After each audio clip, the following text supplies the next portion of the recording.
मेवाड़ का प्रारंभिक इतिहास भाग 1। मेवाड़ राजवंश के मूल पुरुष श्री गुहिल। मेवाड़ राजवंश के मूल पुरुष गुहिल का इतिहास। गुहिल को ग्रहादित्य, गुहदत्त, गुहादित्य आदि नामों से जाना जाता है। गुहिल की माता महारानी पुष्पावती थी, जो अपने पति शिलादित्य के देहांत के बाद सती हो गई। सती होने से पहले महारानी पुष्पावती ने अपने दुधमुहे पुत्र गुहिल को कमलावती को सौंप दिया। गुहिल ने मेवाड़ के पहाड़ी भीलों को परास्त किया।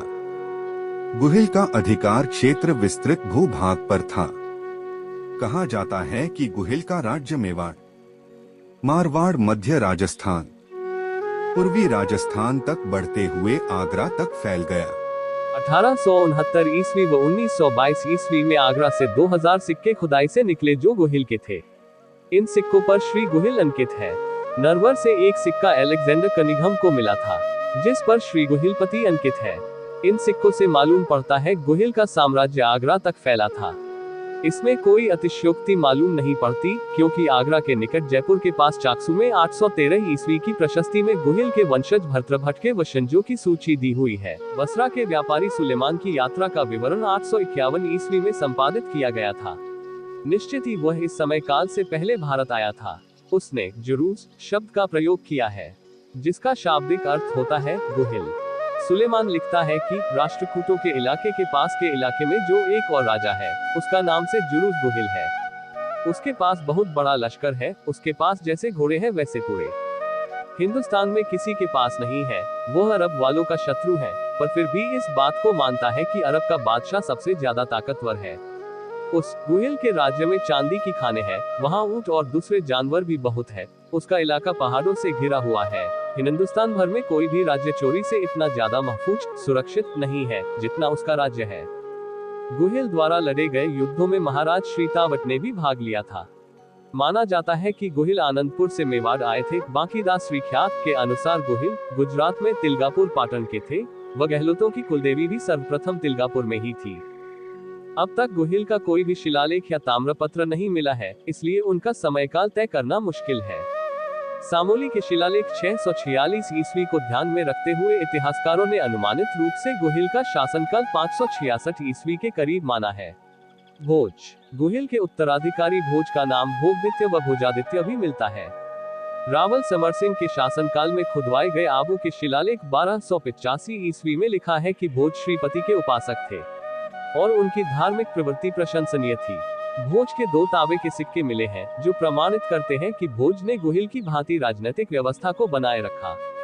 भोज के पुत्र महेंद्रनाग हुए। महेंद्रनाग प्रथम, इनका नाम कहीं कहीं नागादित्य व महेंद्रनाग भी लिखा गया है। वर्तमान में उदयपुर के कैलाशपुरी के निकट नागदा नगर जो है, जिसे पहले नागहद व नागद्रह नामों से भी जाना जाता था, उसकी स्थापना नागादित्य ने ही की थी। महेंद्रनाग के पुत्र शिलादित्य अद्वितीय हुए।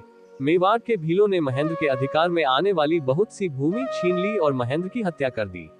इतिहासकार गोपीनाथ शर्मा ने महेंद्र व नाग को 2 अलग अलग व्यक्ति माना है। शिलादित्य द्वितीय, महेंद्र से छीनी गई भूमि को वापस लेने के लिए शिलादित्य ने भीलों को परास्त करके नागदा के आसपास की भूमि पर पुनः अधिकार कर लिया। इनका एक तांबे का सिक्का प्राप्त हुआ, जिस पर इनका नाम शील अंकित है। 20 अप्रैल 641 ईस्वी को चीनी यात्री वेनसांग चित्तौड़ आया। इस समय मेवाड़ के एक इलाके पर शिलादित्य का राज था, परंतु चित्तौड़गढ़ पर उनका राज नहीं था। चित्तौड़गढ़ पर इस समय तक्षकवंशी राजाओं का राज था। तक्षकवंशी राजाओं के बाद चित्रांगद मौर्य ने यहाँ राज किया था। ये बड़ी गलतफहमी है कि चित्रांगद मौर्य ने चित्तौड़गढ़ दुर्ग का निर्माण करवाया। वेनसांग के लिखे वर्णन से यह भ्रांति दूर की जा सकती है। चित्रांगद मौर्य ने चित्तौड़गढ़ दुर्ग में नए महल, चित्रांगद नामक तालाब आदि बनवाकर उसका नाम अपने नाम से रख दिया होगा।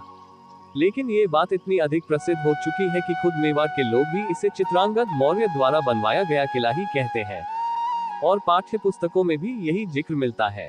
वेनसांग ने चित्तौड़ का नाम चिकिटो लिखा है।